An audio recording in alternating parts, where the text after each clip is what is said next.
Good morning and नमस्कार दोस्तों, स्वागत है आप सभी का आपके अपने YouTube channel GK search engine पर। आज है 11 सितंबर और 11 सितंबर से रिलेटेड राजस्थान करंट अफेयर्स के जितने भी इंपॉर्टेंट क्वेश्चन हैं सभी हम इस वीडियो में डिस्कस करने वाले हैं। तो पूरा वीडियो बहुत ध्यान से देखना और वीडियो के एंड में मैं आपसे क्वेश्चन पूछूंगा जिसका आंसर आपको कमेंट बॉक्स में देना है।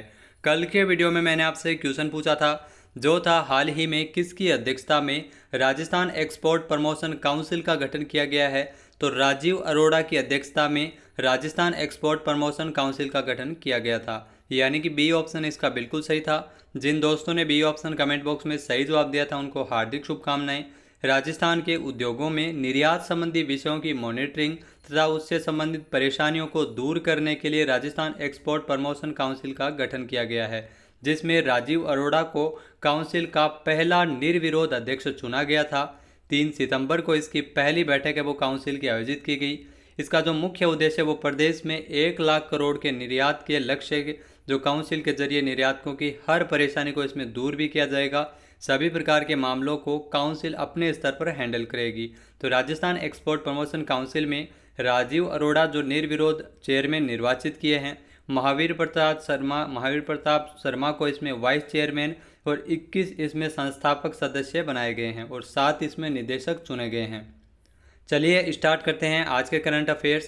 पहला क्वेश्चन है, केंद्रीय गृह मंत्री अमित शाह ने जैसलमेर में सीमा पर्यटन विकास कार्यक्रम के अंतर्गत कितने करोड़ रुपए की लागत से श्री तनोट मंदिर कॉम्प्लेक्स परियोजना का शिलान्यास किया है।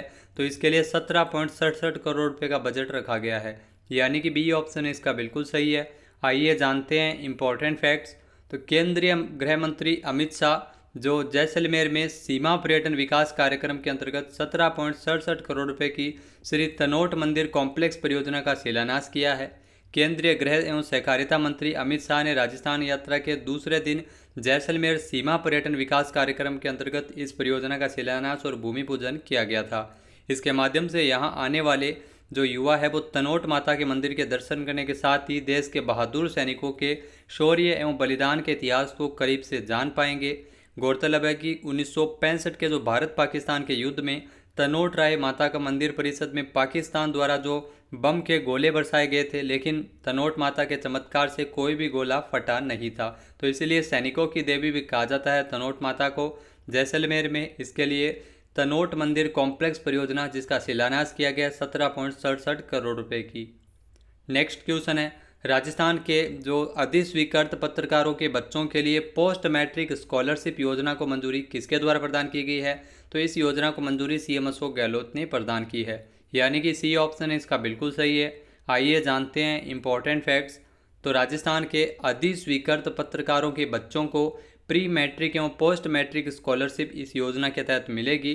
सीएम अशोक गहलोत के जो सूचना एवं जनसंपर्क विभाग द्वारा इसमें अधिसूचना को मंजूरी प्रदान की है। पोस्ट मैट्रिक स्कॉलरशिप योजना जिसके तहत उच्च शिक्षा संस्थानों में अध्ययनरत अधिस्वीकृत पत्रकारों के बच्चों को स्कॉलरशिप दी जाएगी। इसमें हॉस्टलर्स को 4,000 से 13,500 रुपये तथा डे स्कॉलर्स को इसमें 2,500 से 7,000 रुपये तक का प्रावधान किया गया है। पोस्ट मैट्रिक स्कॉलरशिप योजना में 4 वर्गों में इसमें बांटा गया था। आपको बता दें कि इसकी जो क्रियान्विति से राजस्थान पत्रकार एवं साहित्य कल्याण कोष के माध्यम से इसमें पत्रकारों के बच्चों को स्कॉलरशिप दिए जाने की स्वीकृति प्रदान की है। नेक्स्ट है, हाल ही में राजस्थान की पहली हरक्यूलियन ट्रायलथॉन रेस का आयोजन कहाँ किया जा रहा है। तो इसका आयोजन है वो उदयपुर में किया जा रहा है, यानी कि बी ऑप्शन इसका बिल्कुल सही है। आइए जानते हैं इंपॉर्टेंट फैक्ट्स। तो 10 सितंबर 2022 को झीलों की नगरी कही जाती है उदयपुर, जहां पर राजस्थान की पहली हरक्यूलियन ट्रायलथॉन रेस का आयोजन है वो किया जा रहा है, जिसमें कोने कोने से देश से 150 से अधिक खिलाड़ी इसमें हिस्सा ले रहे हैं। स्प्रिंट ओलंपिक और हाफ डिस्टेंस कैटेगरी की दौड़ है वो इसमें सुबह 6 बजे शुरू हुई थी। इसके अलावा अगर बात की जाए तो सबसे पहले जो एथलीट है वो फतेह सागर झील में अपने कैटेगरी के हिसाब से तैरे थे। तैरने के तुरंत बाद बिना एक पल गंवाए पानी से बाहर आए, साइकिल चलाना शुरू किया। फिर एथलीट ने देवली चोर से बड़ी गोरिल्ला और धार तक हाफ डिस्टेंस कैटेगरी में 90 किलोमीटर साइकिल चलाई। इसके अलावा साइकिल चलाने के तुरंत बाद 21 किलोमीटर दौड़ भी इसमें लगाई जाती है। तो पहली बार ये ओपन वाटर हरक्यूलियन ट्रायलथॉन है जिसका देखने को मिला है उदयपुर में। इसका फतेह सागर पाल के किनारे यहाँ से इसकी शुरुआत हुई है। नेक्स्ट है, हाल ही में नेशनल एमएसएमई डिफेंस कॉन्क्लेव और प्रदर्शनी का आयोजन राजस्थान के किस जिले में होगा? तो इसका आयोजन है राजस्थान के कोटा में होगा, यानी कि बी ऑप्शन इसका बिल्कुल सही है। आइए जानते हैं इंपॉर्टेंट फैक्ट्स। तो एमएसएमई और स्टार्टअप द्वारा जो रक्षा उपकरणों और रक्षा उत्पादों की प्रदर्शनी हमेशा की तरह 11 सितंबर से शुरू होगी। प्रदर्शनी में आने वाले जो लोग हैं वो एमएसएमई और स्टार्टअप के प्रतिनिधियों के साथ बातचीत इसमें कर सकेंगे। लेकिन ब्रिटेन की महारानी जो एलिजाबेथ द्वितीय के निधन के कारण 11 सितंबर को राष्ट्रीय शोक घोषित किया गया भारत में। इस वजह से कोटा के दशहरा मैदान में इसका आयोजन अब किया जाना है, जो कोटा में होगी। ध्यान रखना, नेशनल एमएसएमई डिफेंस कॉन्क्लेव और प्रदर्शनी, इसके कार्यक्रम में थोड़ा बदलाव किया गया है। कॉन्क्लेव का उद्घाटन सत्र 12 सितंबर को कार्यक्रम के दूसरे दिन सुबह 9 बजे से 11:30 बजे तक होगा, जिसमें लोकसभा अध्यक्ष ओम बिरला इसमें मुख्य अतिथि के तौर पर शामिल होंगे।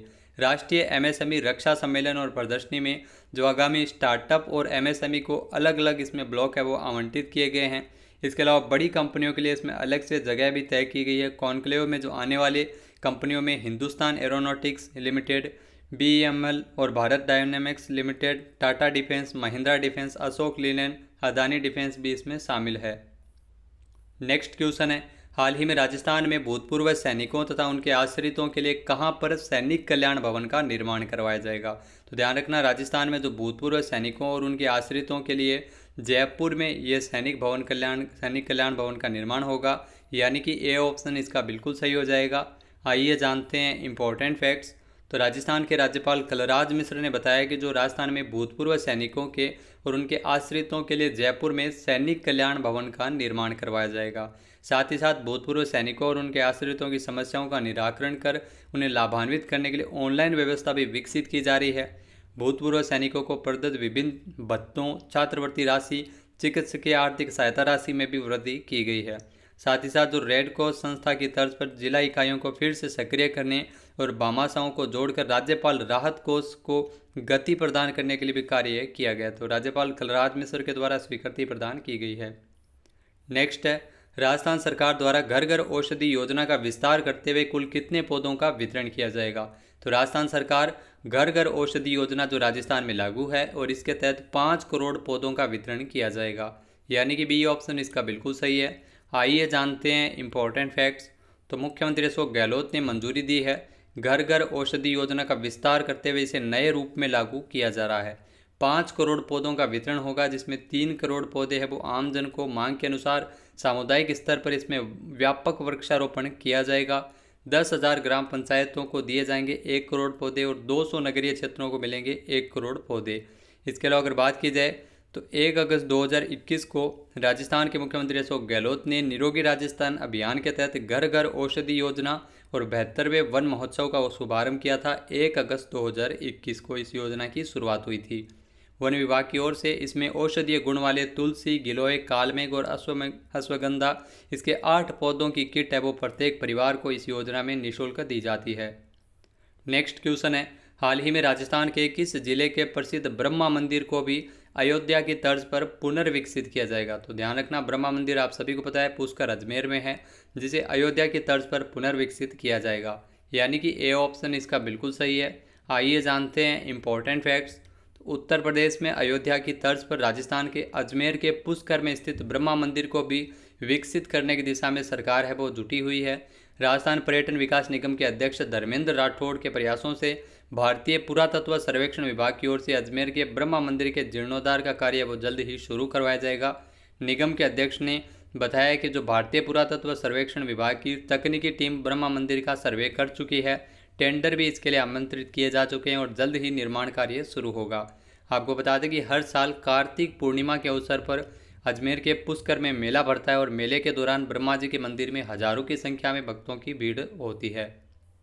नेक्स्ट है, हाल ही में Rajasthan film tourism promotion policy 2022 का विमोचन किसके द्वारा किया गया था?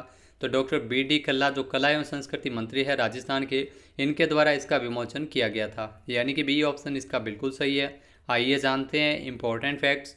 तो 22 जुलाई 2022 को राजस्थान के कला एवं संस्कृति मंत्री डॉक्टर बी.डी. कल्ला, जिनके द्वारा जो Rajasthan film tourism promotion policy 2022 का विमोचन किया गया था। राजस्थान फिल्म पर्यटन प्रोत्साहन नीति जिसका मुख्य उद्देश्य राजस्थान को सबसे बड़े फिल्म फ्रेंडली राज्य और फिल्म शूटिंग के लिए गंतव्य स्थल के रूप में विकसित करना है। प्रदेश को सबसे पसंदीदा फिल्म पर्यटन स्थल बनाना है और यह नीति राज्य की कला और संस्कृति को बढ़ावा देने, उच्च गुणवत्ता वाली राजस्थानी भाषा की फिल्मों को प्रोत्साहित करने के उद्देश्य से राज्य में फिल्म उद्योग से संबंधित रोजगार मुहैया करवाने के उद्देश्य में सहायक होगी। नेक्स्ट है, हाल ही में संयुक्त राष्ट्र विकास कार्यक्रम द्वारा जारी एक रिपोर्ट के अनुसार मानव विकास सूचकांक 2021 में भारत कौन से स्थान पर रहा है? तो भारत 132वें स्थान पर रहा है, यानी कि बी ऑप्शन इसका बिल्कुल सही है। आइए जानते हैं इंपॉर्टेंट फैक्ट्स। तो हाल ही में संयुक्त राष्ट्र विकास कार्यक्रम UNDP द्वारा जारी एक रिपोर्ट के अनुसार मानव विकास सूचकांक HDI 2021 में भारत 191 देशों में से अगर बात की जाए तो 132वें स्थान पर रहा है। भारत के पड़ोसी देशों में श्रीलंका 73वें स्थान पर, चीन 79वें स्थान पर, बांग्लादेश 129वें स्थान पर और भूटान है वो 127वें स्थान पर है, यानी भारत से ऊपर है। स्विट्जरलैंड इसमें शीर्ष स्थान पर रहा है और उसके बाद नॉर्वे और आइसलैंड का स्थान है। तो ये हाल ही में संयुक्त राष्ट्र विकास कार्यक्रम UNDP ने मानव विकास सूचकांक की जो रैंकिंग है वो जारी की है। सूचकांक में भारत है वो 2020 में 131वें स्थान पर था। अगला क्वेश्चन है, हाल ही में केंद्रीय मंत्री पीयूष गोयल ने 7 सितंबर 2022 को सेतु परिवर्तन और हुनरमंद बनाने के लिए उद्यमियों का समर्थन, तो सेतु का शुभारंभ वो कहाँ किया गया? तो अमेरिका में इसका शुभारंभ किया गया था, यानी कि ए ऑप्शन इसका बिल्कुल सही है। आइए जानते हैं इंपॉर्टेंट फैक्ट्स। तो केंद्रीय मंत्री पीयूष गोयल ने 7 सितंबर 2022 को सैन फ्रांसिस्को अमेरिका में कार्यक्रम सेतु का शुभारंभ किया, जो परिवर्तन और हुनरमंद बनाने के लिए उद्यमियों का समर्थन। ये सेतु कार्यक्रम का शुभारंभ किया गया था अमेरिका में। इसका मुख्य उद्देश्य भारत में स्टार्टअप को US आधारित निवेशकों और स्टार्टअप परितंत्र के दिग्गजों के साथ विभिन्न क्षेत्रों में संरक्षण और सहायता के साथ जोड़ना है। तो पीयूष गोयल के द्वारा अमेरिका में इस कार्यक्रम का शुभारंभ किया गया था। ये नवोदित उद्यमियों को वित्त पोषण और बाजार पहुंच और व्यवसायीकरण के क्षेत्र में मदद करेगा। बात कर लेते हैं आज के हमारे क्विज की। तो आज का हमारा क्विज है, हाल ही में national highway for electrical vehicle कब से दिल्ली से जयपुर जो हाईवे के दूसरे और अंतिम चरण के ट्रायल रन की शुरुआत कब की गई है? तो ये ध्यान रखना, एक बार फिर से सुनेगा। National highway for electrical vehicle द्वारा दिल्ली से जयपुर हाईवे के लिए दूसरे और अंतिम चरण के ट्रायल रन की शुरुआत कब से की गई है? इसका सही आंसर आपको कमेंट बॉक्स में देना है। और अगर ये वीडियो आपको पसंद आए तो इसे लाइक और शेयर जरूर कीजिएगा। साथ ही साथ हमारे चैनल को भी जरूर सब्सक्राइब करें। वीडियो की जो PDF फाइल है वो आप वीडियो के डिस्क्रिप्शन बॉक्स से डाउनलोड कर सकते हैं। क्वेश्चन का आंसर आप वोट करके भी कर सकते हैं। इसके अलावा दोस्तों, राजस्थान करंट अफेयर्स के 6 महीने के इंपॉर्टेंट 100 क्वेश्चन हमने छांटे हैं, जो आने वाले सभी एग्जाम में आपके लिए हेल्पफुल रह सकते हैं। तो इसका वीडियो का लिंक आपको वीडियो के डिस्क्रिप्शन बॉक्स में मिल जाएगा, जो आप जरूर देखिएगा। पिछले 6 महीने के राजस्थान करंट अफेयर्स के क्वेश्चन जो मार्च से लेकर अगस्त तक बने थे, तो इंपॉर्टेंट 100 क्वेश्चन हैं। उन 100 क्वेश्चन में से आपको डेफिनेटली एग्जाम में क्वेश्चन देखने को मिल जाएंगे। तो वीडियो ज़रूर देखना। जय हिंद, जय भारत, जय राजस्थान।